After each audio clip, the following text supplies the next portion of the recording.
Desertification. Right. Hi, welcome to Life on the Rock. And tonight we have some returning guests from CatholicMarriagePrep.com. They are a marriage preparation course based out of Colorado Springs, Colorado, and they're coming to share their work in helping couples prepare for the sacrament of marriage. So we're going to talk about a lot of marriage issues tonight and hopefully bless our audience with good things to look for and how to prepare for marriage. Good to see you, Doug. You too, Father. You know, today a lot's been happening. The Holy Father has opened the Year for Faith. Yes. And it starts today, October 11th, marking the 50th anniversary of the opening of Vatican II, and it's going to go to the Feast of Christ the King next year. So, I guess over a year, but you and I were talking about why. Right. Why. And if you read his document he first wrote about the Year for Faith, Porte Fide, he talks about the crisis of faith that we have today. Can I say it? Yes, please say it. Desertification. Very good, Doug. You are... Desertification. Right. He actually uses that word, the desertification of faith in our world today. Right. He said, recent decades have seen the advance of a spiritual... Desertification. Right, I can't say it. So, in the Council's time, it is already possible from a few tragic pages of history to know what a life or world without God looked like, but now we see it every day around us. So I think he's referring to Nazism, communism, before the Council occurred. And he says this void has spread. So the atheism governments, the wars we saw before, was terrible, but this void is spread. But it is starting from the experience of this desert, from this void, that we can again discover the joy of believing, its vital importance for us, men and women. So in the desert, we discover the value of what is essential for living. And he talks about the thirst for God, search for ultimate meaning of life. He says, living faith opens the heart to the grace of God, which frees us from pessimism. Today, more than ever, evangelizing means witnessing to the new life transformed by God and thus showing the path. So he talks about, things to do. Obviously, personal conversion, a time to deepen our own faith. He exhorts us to believe. He said, he quotes Augustine talking about we increase our faith by believing, clinging to God, in darkness and difficulties and trials. And he cites this year as a time, too, to go back to the documents of Vatican II, Council in the early 60s, and the Catechism. Catechism is a sure norm for teaching the faith. John Paul II endorsed it, obviously. And Vatican II, he talks about the continuity of faith that the Council presented. Some even, we've seen the horrors of mistaken reform at times, of seeing this break from the traditions of the past or from the deposit of faith, even in some extreme cases, and embracing maybe how the world does and sees things. But that's not what Vatican II is about, right? It preserves the faith, and it's attempting to put it in a way that can reach and speak to the modern world. So it's not changing the faith, but it's presenting in a way that the modern person can hear it. Well, I think a lot of people can miss that point, that over the centuries, the church has had to respond to cultural differences and changes, and still does. And so obviously, when iPads and iPhones and this level of technology is so enormous and it's part of our lives in such a intricate way for so many people, the church is going to say, engage in that aspect of the culture, use those means of communication to spread the gospel. So it's another way of keeping up with what's going on culturally and in the world, to still continue the mission of passing on to the generations to come the deposit of faith. Right. And I look at this Year of Faith as somewhat of marching orders from our commander-in-chief for our faith. Here the Holy Father is saying there's a crisis of faith, there's a desert all around us, we're seeing it all the time. It's growing. It's growing. It's a void. And when you've got a void, when God is not present, the faith isn't present, it opens us up for anything and everything else, world, flesh, and the devil. And he's saying to us, let's get busy and let's respond. And those who are watching or listening to this show, I'm sure would understand that you have enough grasp of the faith, otherwise you wouldn't have this channel on or the station on right now, that we've got to respond to the words of our Holy Father. And so as husbands, as fathers, myself, and speak to other men out there, let's make sure that we are learning the catechism, learning the faith, and passing it on to our kids, making sure that they know they can count on Dad to know the faith, at least the basics, meat and potatoes, nuts and bolts, so we can pass it on to them. because the desert is hitting all of us in one way or another. We're all affected by it. Right. So it means, as he says, conversion and prayer, renewing our own faith and witnessing with our lives this new life that Jesus gives us, this joy and peace that we are to have as Christians. And yes, we live in a desert, but in one sense, it makes people even more hungry for the truth and for the peace and joy that we are to have as Christians. Well, there's a quote from a very, very well-known, for anybody who looks at military history, well-known soldier. His name is Chesty Puller. And Chesty Puller is one of those decorated soldiers in the history of the military, U.S. military. And when he was fighting the Korean War, at one point, they were surrounded by the enemy, and he turned to his men and he said this: "We're surrounded. That simplifies our problem." And he was bringing up the point that we got it. It's all around us, okay? The desert's all around us. It simplifies our problem. Right. We're either going to lay down, roll over, and get kicked, and we're going to bomb out on this, or we're going to respond. But it's a simple problem. Right. The void of God it's just not there in a lot of people's lives, and the response is we step up and we do something about it. Yeah, and the good news is that the faith, is true today as it was yesterday. Unchanging, yes. Unchanging, and we Christians have something to offer to society. In fact, we are to build a foundation for a just and peaceful society. We are to serve the Christian values and values that serve humanity. And so we have something to give, and the tension is, to present it in a way that loses nothing of its continuity of the past, but also reaches people where they're at today. And that is difficult at times, to formulate the faith in a way that's understandable. Absolutely. But G.K. Chesterton said that mankind would have destroyed itself several times over if it were not for the Catholic faith. Right. Being able to pass that deposit of truth on, that faith on to generations to come. Right. Well, we're going to take a short break and we'll be back with Catholic marriage prep.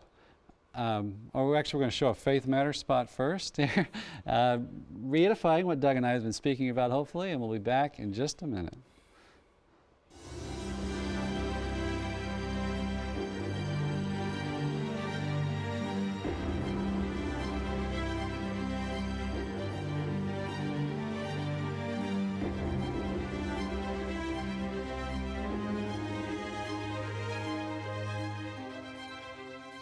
Hi, I'm Father Patrick Mary of the Franciscan Missionaries of the Eternal Word.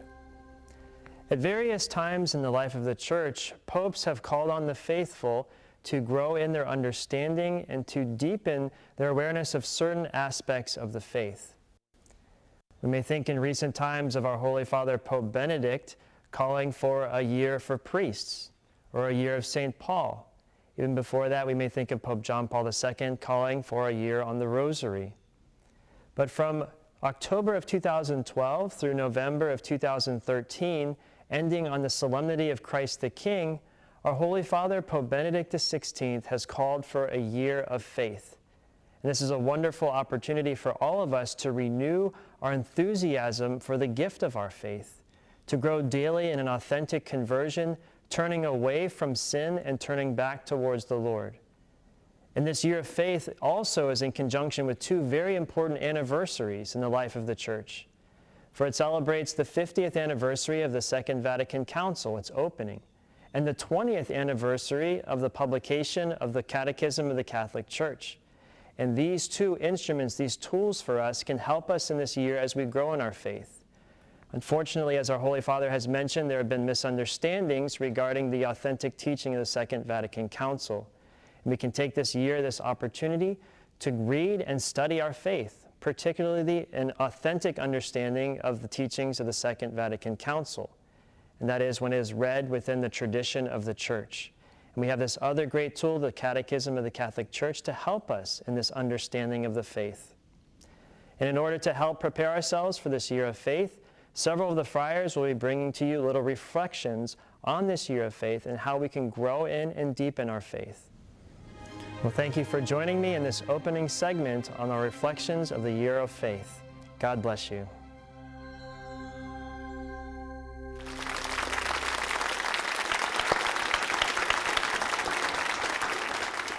That's our good Father Patrick telling us about the year year of faith. Also wanted to mention too, friends of mine in Maine mentioned that in November 6th there's a ballot for, in defense of traditional marriage, going to be on the ballot, voted on. Right now, I think it's behind in the polls, technically. So just want to reiterate the church's teaching on this, because I know this is a big battle across the country. And of course, the church is in defense of traditional marriage between one man and one woman. I know this document is such a hot topic, a hot button issue. But I know we've talked about it many times on Life on the Rock, but again, it's based on the sexual difference between a man and a woman. They form a unique partnership. They complement each other in ways that can only happen in that sexual difference. It's a relationship that serves life, that can bring forth new life. So it's unique. It's not just about a romantic relationship. And it's not just about love in the sense that, we could have love between friends or family members. This is unique and special because the two are coming together to form one flesh. It's a unique union that's possible by that sexual difference and that can bring forth life. And we could speak, too, of the natural right that children have to a mother and a father. It's critical in a development, right, for a child that he has that witness in his life, and he has a right to that. So, and also, I guess one other point, it is for the common good, right? The family unit is the basic fundamental building block of society, right? And so civil law needs to protect that unique and special relationship and to give it special prerogatives and, whatever they can support it in legislation. And the law teaches, right? If we allow this, that it's teaching our young people that, hey, this behavior is okay. And I think ultimately, too, the government will probably go to a point of forcing institutions to promote this. They haven't done so yet, as far as I know, but that's coming. Indicators are definitely pointing that way. Yeah. All right, because we're going to take a quick break. We'll be back with Mattie Nelson and Moses Nelson to talk about Catholic marriage prep. Don't go away. We'll be back in a minute.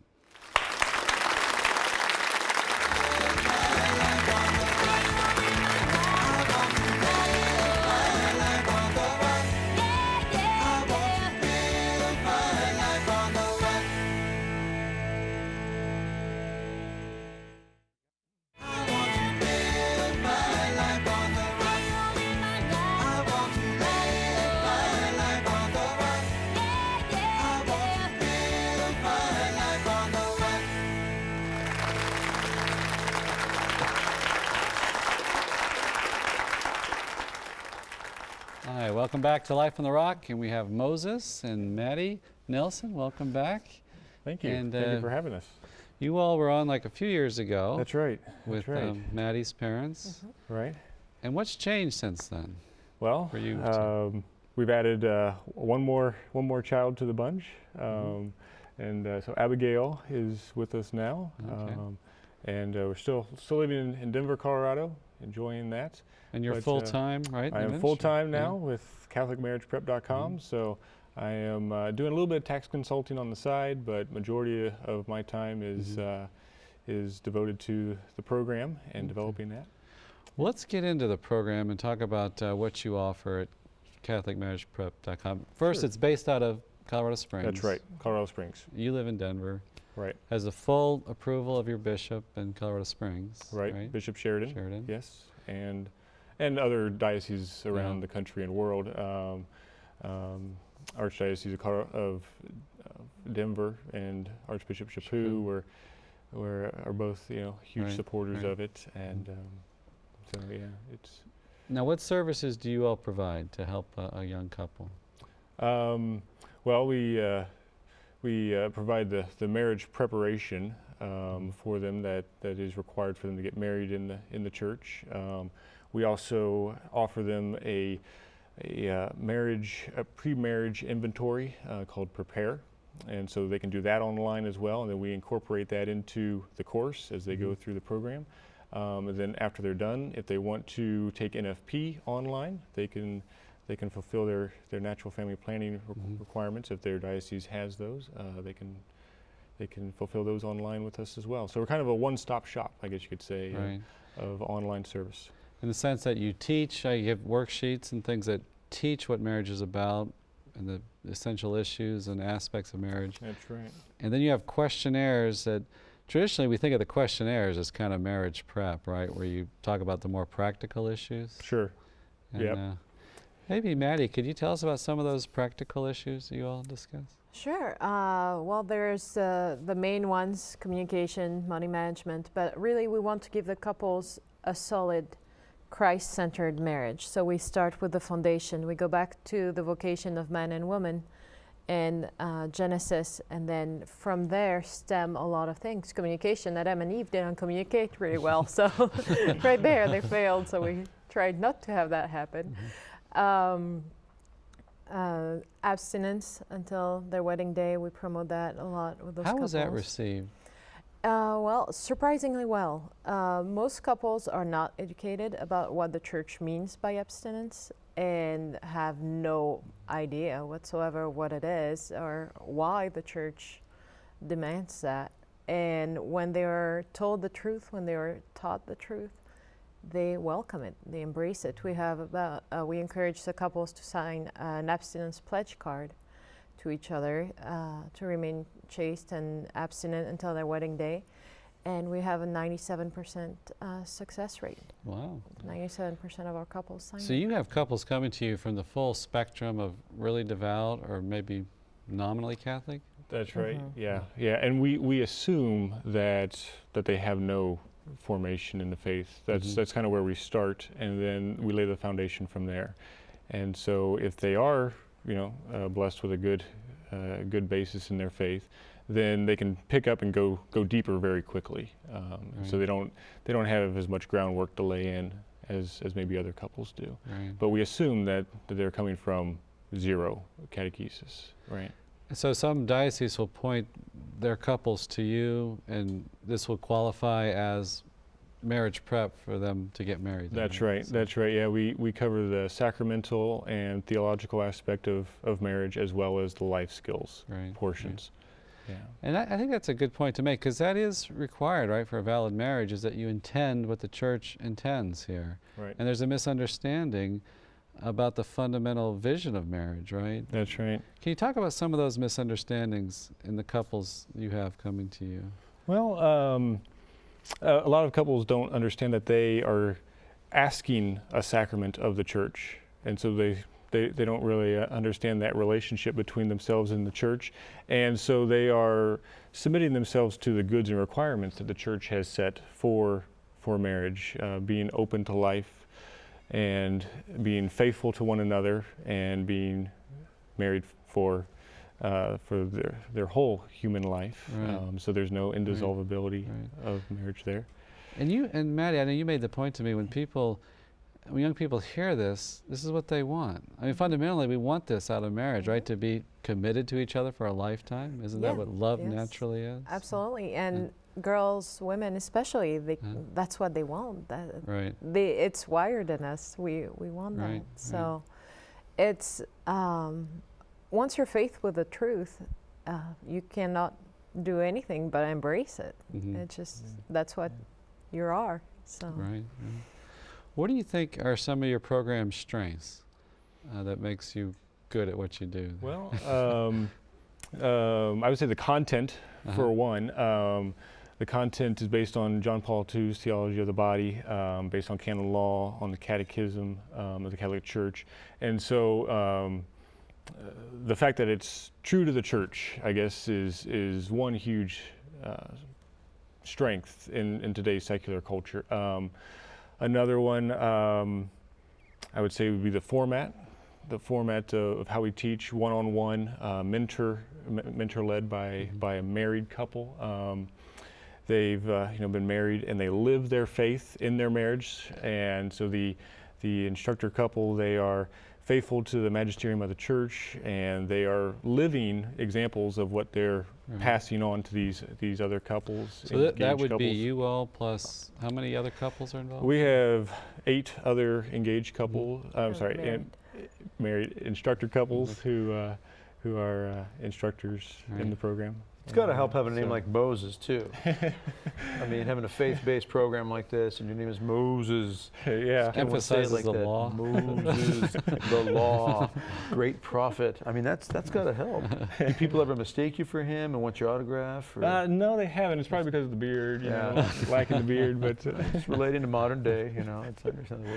but and like Mattie said, the results I think are another great strength of ours, where 97% of engaged couples coming from whatever background, they're accepting the challenge of abstinence in today's secular world. 95% accept the challenge of living out their faith in marriage through natural family planning, or NFP.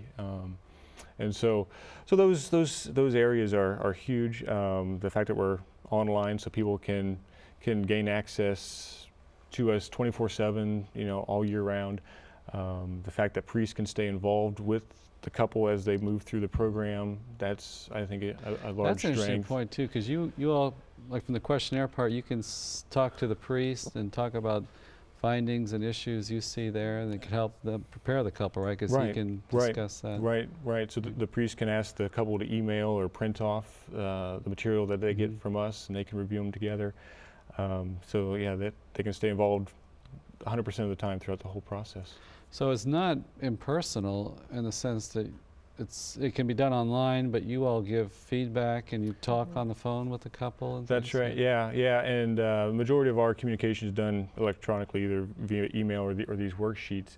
But we try and strive for the right balance of technology. Obviously, you can have a very impersonal course and have no human interaction, but we like to combine that high tech with high touch, and so the couple does feel connection on the other end, and so that they know that there is a living human person and couple on the other end of their worksheets. And what do the couples say?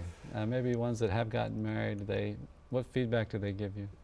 99% of the time, very, very positive. Very, very positive. The 1%, there's other issues underlying the service, but 99% of the time, from all couples coming from different backgrounds, whether it be convalidation or interfaith, whatever background, they're very, very positive, very positive. And Mattie, what's new about the program since you were on? What changes have you all made? Well, there? Moses already touched on it a little bit. We've implemented the Prepare, the premarital inventory, with a group called Prepare, which is the same thing as a focus test. It's mandatory for anybody getting married in the church. It's a compatibility test.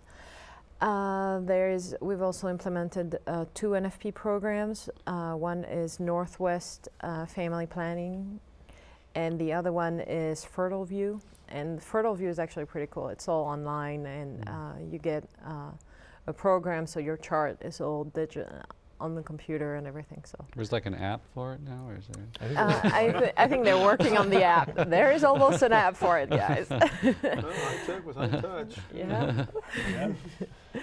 Let's see what else. Oh, we've improved our questions to make it more personal.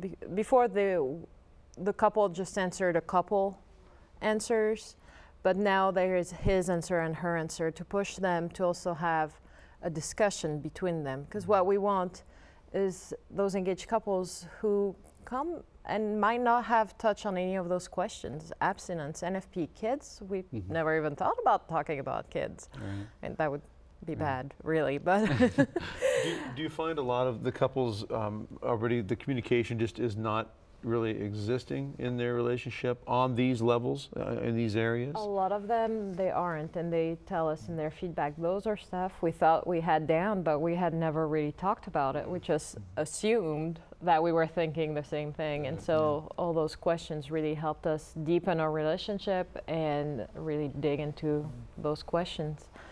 And then we've also, sadly, had to add a big segment on pornography and the damage pornography is and the danger it is. So I think that's key, right? To look at some family of origin issues and things that might create problems in the marriage, to try to talk about them Right. earlier. Right. Yeah. And then another big thing that we've been blessed with this past year was an imprimatur from Bishop Sheridan in Colorado Springs. So permission to print the course with no changes. And We should talk about that too, because you offer live courses, right? That's So right. How That's does that right. work? So dioceses, parishes, they can come to us and they can teach the same material that we teach online. And they can bring that in-house to their diocese or parish, and they can send volunteers to us, and we can train them, and we provide material, PowerPoint presentation, and then they can teach the same material to their engaged couples at their, local parish or local diocesan center or whatnot. And so that's something that's available for priests and parishes as well. So. Now you're a numbers guy, accountant. You studied numbers. I used to be. I'm still recovering. Still recovering. But now it's interesting that you all work as a team. Mattie, do you use like intuition on some of these questionnaires and look and maybe pick up things that maybe the numbers guy doesn't? Or Yes and no. It's a good. We complete each other in marriage, but also in the work where. Some stuff I'll be like, okay, well, the guy answered that, doesn't really mean anything to me. But he'll be like, whoa, we need to really focus on his answer here. There is something underlying. I'm like, oh, there is? So Okay. It sounds like there might be communication problems between you two as you're discussing communication with others. As you know, marriage is a journey, right? No, I'm only joking. And the challenge is obviously today a little bit different than 30, 40, 50, 60 years ago. The divorce rate's higher, cohabitation is higher, the pornography is higher, the contraception, birth control is higher, and now we're dealing with, the gay marriage situation as well. This breakdown of traditional marriage. Is that coming up more and more in your preparation with them? Is helping them really understand what we're up against as married couples in this society? I would say it's just beginning. We definitely have to clarify that the church's stance is, one man, one woman in a holy union. But you're right about the issues have changed from 40, 50 years ago to today. Pope John Paul had a quote of. Speaking of that generation from yesteryear, of people were baptized and catechized but not evangelized. They didn't own their faith. Today we have a problem of people just being baptized, and so they're not catechized and they're not evangelized, and so they don't even know about their faith, let alone own it. And so we really have we really focus in on the spiritual aspect of it to lay a foundation, so then they can put these life skills on top of that and build a future that will build strong Catholic families and hopefully provide vocations to the church and really see it as a much bigger picture than just a hoop that a couple has to jump through on their way to the altar. If that makes sense. what do y'all teach the couples who correspond with you about the church's teaching on the openness to life? I mean, I imagine that's like a big thing you got to get through. Contraception is so accepted today. Right. How do y'all present that vision of slowly? I would say slowly. Slowly, delicately. I think the biggest thing we encounter is girls saying, well, I've been put on the pill for XYZ health reason, anything from acne to diabetes to, the pill is really a magical pill. It fixes everything. So we have to encourage them and educate them that, well, you might want to consult with an NFP doctor, with a Catholic doctor for whom the pill is not the answer to every woe of woman. And so that's really the biggest one we encounter right now, is to educate those women that the pill is not the answer. It will hide your problem, but it's not going to fix it. And the church knows that the pill is just a fake, that it's not your health. For the good of your health, you should seek something else anyway. And is there a fear of like embracing children? I mean, just maybe worried about the money aspects, or is it going to take this is going to change everything. It's going to take all my time. And Oh yeah, I think so. I definitely did. I won't speak for her, but I definitely did. But they've been the greatest adventure I've ever been on. But yeah, and so that kind of fits in with the whole contraception mentality. You know, we try and take the couple on a progression so that they immerse deeper and deeper into the truth. So we start out not touching on contraception or any of these other controversial issues. We start with who we are as human beings, with the vocation of man, the vocation of woman, and then what the sacrament of marriage does and what God intended to happen within that sacrament. Right. So we take them back to the beginning in the Garden of Eden through Genesis, and take them on a Bible study, I guess you could say, but in depth, and take them on a progression, so that by the time we come to contraception, abstinence, maybe pornography or family of origin or finances, whatever it might be, they've got this foundation or a larger vision, I guess you could say, of what the big picture that God intended for us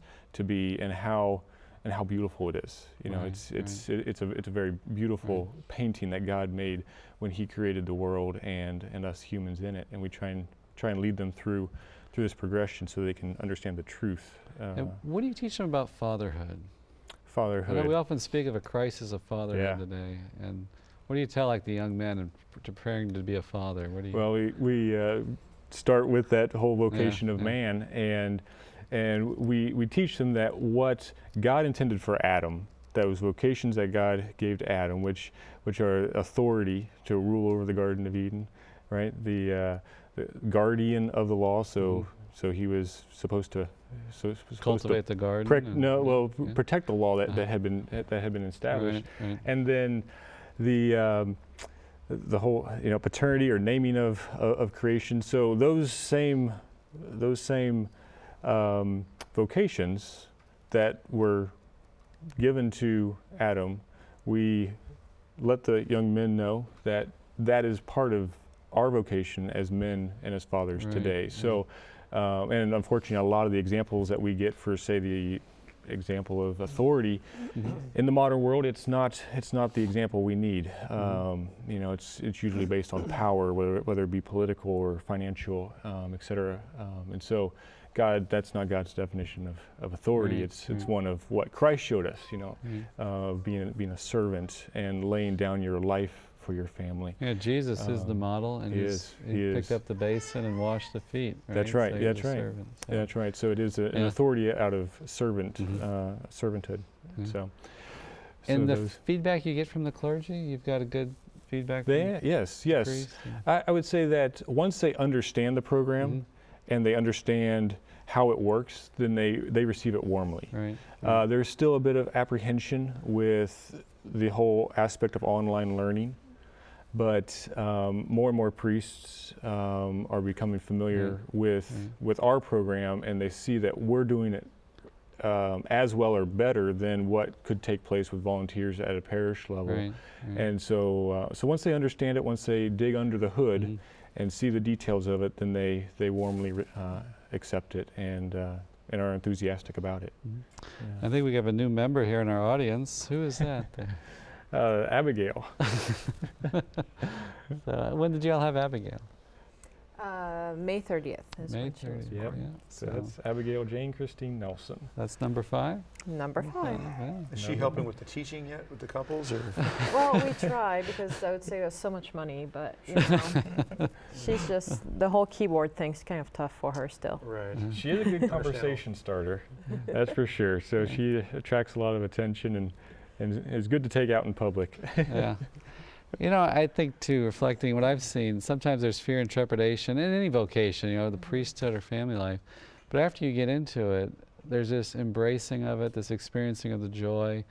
Children change everything, right? For the better. For the better. Yep. and just fill your life. So I think that's so important to get that message out there. Yeah, it is. The vocation or the mission that God has for each one of us is way better than anything that we could devise on our own.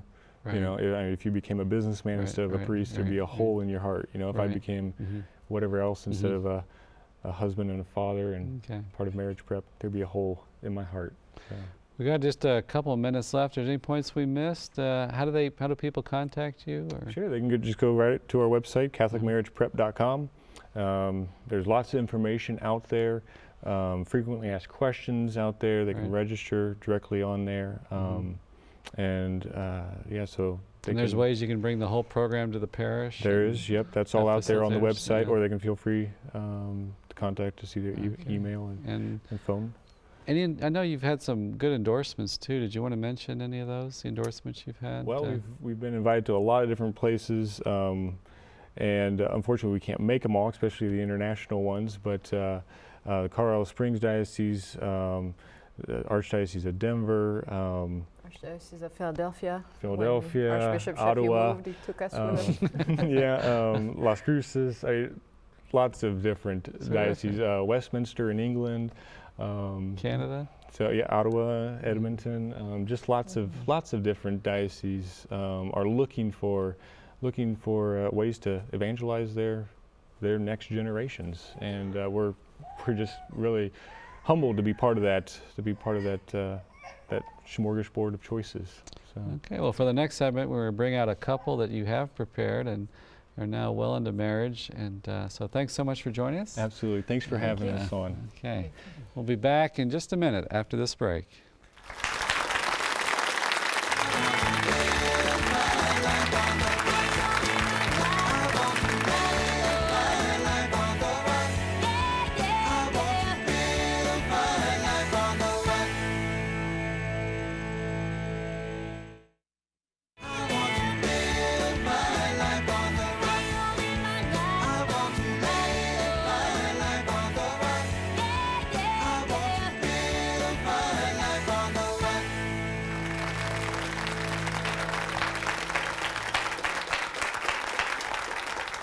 Welcome back to Life on the Rock, and we have a new couple, Paul and Sarah O'Brien.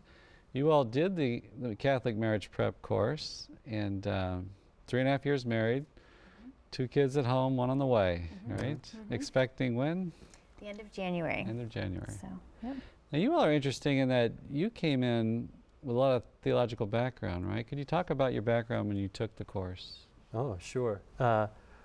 At the time we took the course, I had worked for Focus, the Fellowship of Catholic University Students, from 2006 through 2011, and we were married in 2009. So I'd been spending a good deal of time working with college students and preparing them to live a life on campus and then off campus in the way of living the Catholic faith and a life with Jesus Christ, and so was Sarah. Yeah. So y'all met in Focus? Mm-hmm. Now Focus aren't supposed to marry, right, in the group, or is it? Oh no, there's a dating fast your first year on staff. Okay. That's Right why after they're that. no longer in it. They were kicked out the moment people were dating. Get them out. Now, why did y'all do it? If you know all this theology already, and Well, would you like to talk about that? Sure. Yeah. We had a shorter engagement because I think we were so well formed, and we had a great priest who was working with us. And as part of our marriage prep, he actually highly recommended this program because he'd seen other couples go through it. He'd seen how it was based, and just said this would be a great program that not only for you to explore, to recommend to other people, but actually for your own formation and preparation for marriage. right. So. And what did it? I'm sorry. Well, that brings up an interesting thought. Is you two were involved in evangelization before, so you've got a basis in knowledge and understanding of the faith to a degree. But then you take this program. What aspects within the program benefited you or opened your eyes to think, wow, okay, when it comes to marriage, this is not something that you just get when you're doing evangelization work with a group like Focus or others out there. It's, my wife and I were involved in running a youth group and so forth. And then when we started taking the steps in marriage, went through the whole preparation, there were things that really came alive that aren't necessarily, it's not apologetics. It's real day-to-day life of interacting with another human being. So what sort of issues did you two come across? Because you're not preaching to one another, right? No, Right, exactly. hopefully not. Catechizing one another. Yeah. So. I think one of the things that kind of we discovered along the way is just how hard sometimes communication really is when you're talking about very serious life issues. And we talked about a lot of things, and we obviously have a lot of the same viewpoints, But when we were taking the marriage prep course, it requires you, because it's online, it requires you to write it down. So we would talk about it, and maybe I would type the answer, and he would read it and say, "That's not what I said." Like, that's what I heard. So it actually was very helpful, I think, for us in realizing that we communicate in different ways, and while a lot of our intentions are the same. Hold on a second. And were these moments always very peaceful and calm? Always very. That's not what I meant. Oh, I'm so sorry, sweetheart. That's what I heard. I'll retype it. Oh, thank you, dear. Always like that? Isn't that what your marriage is like? Absolutely. Yeah. So. But you said there's something about writing it down, right? There is, yeah. What is? You know, when you're forced to think about questions, maybe questions you've never heard before, thinking about life with another person, especially as intimate a life as marriage is, you're forced to put those into words, real coherent words, not just ideas that are floating around your head, like nice, fanciful, imagined ideas. You have to go, wait, how does this actually look practically? And then you have to make a sentence out of that, write it down for someone else to read and understand. And you're like, it makes a profound difference in the way you examine your motives and examine the way you live your life when you write it down. What are some of the things that, like, you went in, maybe you thought you had a grip on it, and then all of a sudden you realize, man, I have really got to grow in this area? Oh man. Well, they have a really great section on selfishness in this program.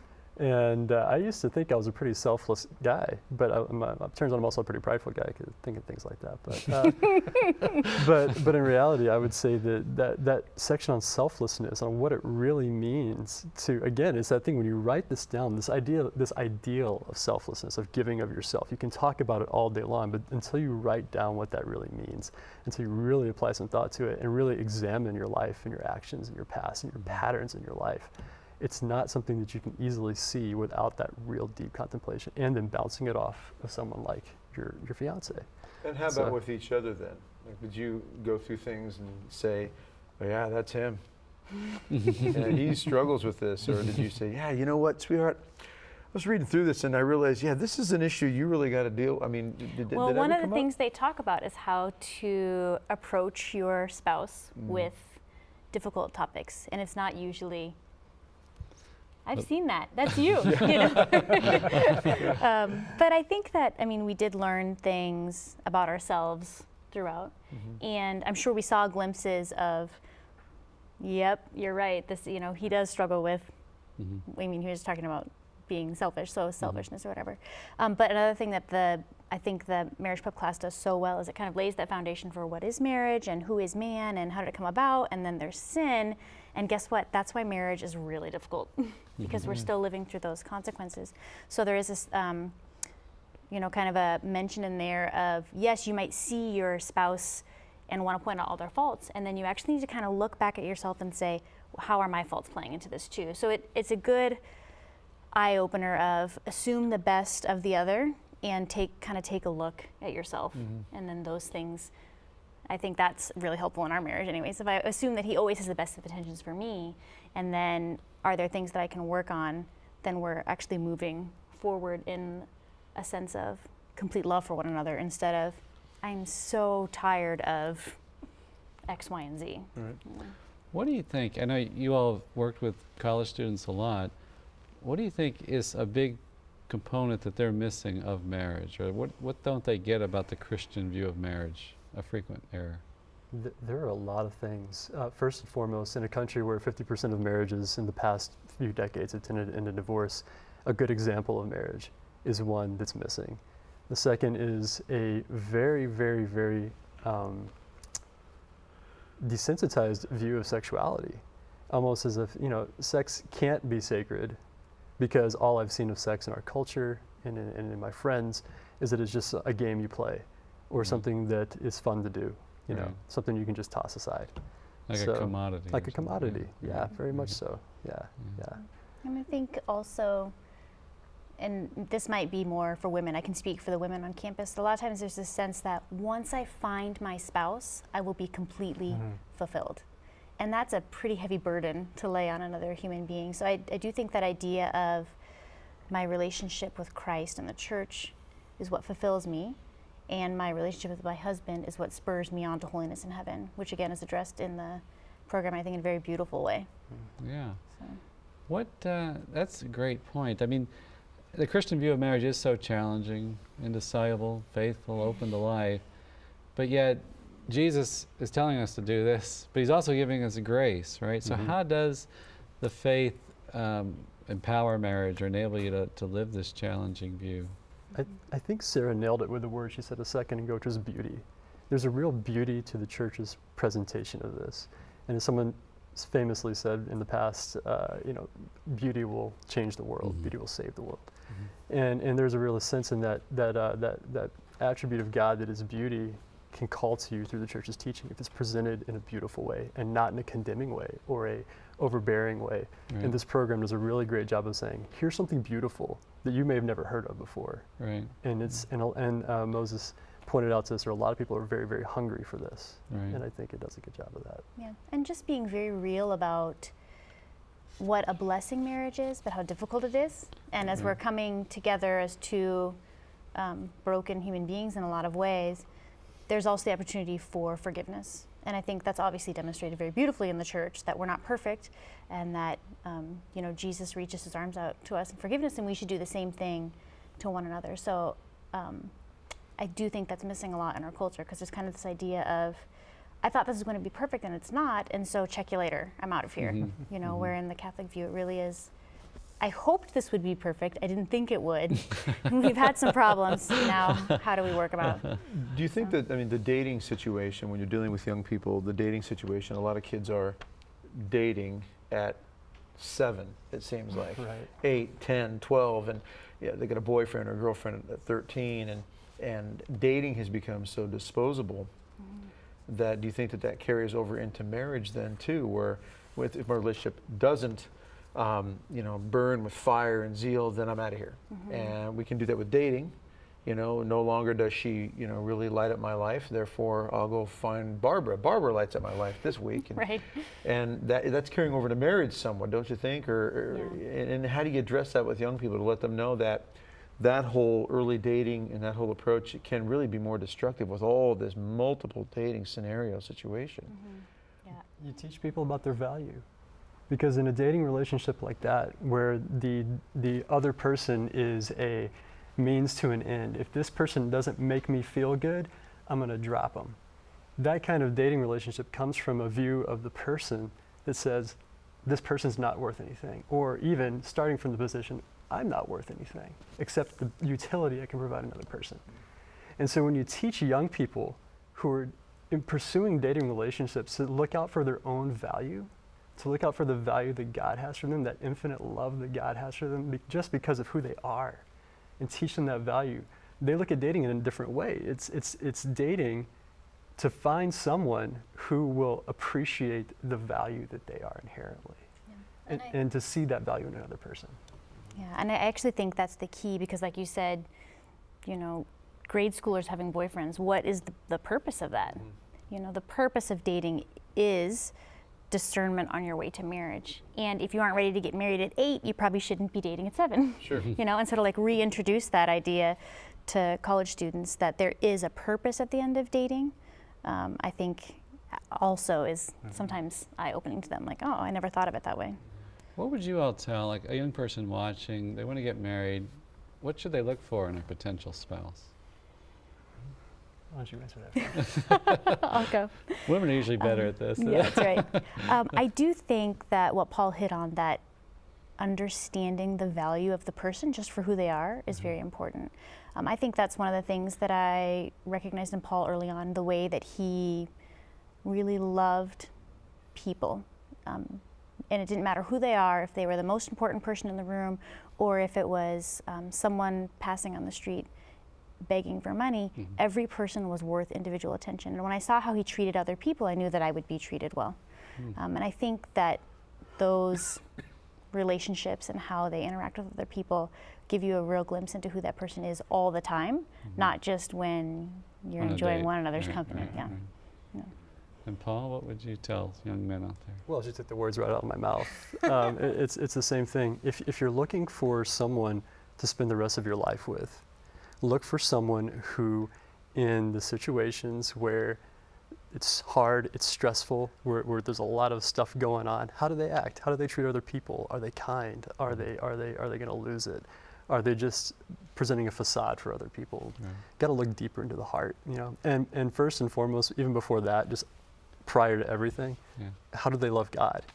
How do they live that out in their life as well? I mean, that's number one.